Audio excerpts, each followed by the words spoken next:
Hey, this is Brandon with Ultimate Dent Repair, and we recently repaired this 2020 Ford Raptor with some hail damage on there. You can see we got 3 dents on the right bedside, along with a few on the right rear door and a few on the right front door. And you can tell by the circles that the dents are just kind of scattered around the doors there.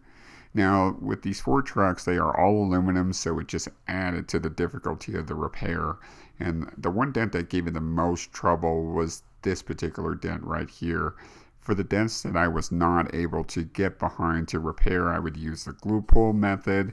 You can see I got some tabs with some specialized glue on the metal and using that mini lifter to pull the dents up, eventually getting a final result just like this.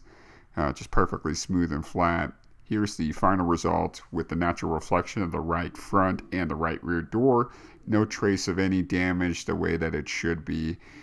Please subscribe to my YouTube channel, like and share. Follow me on Instagram and Facebook at Ultimate Dent and Twitter at Ultimate_Dent. Thank you guys so much for watching.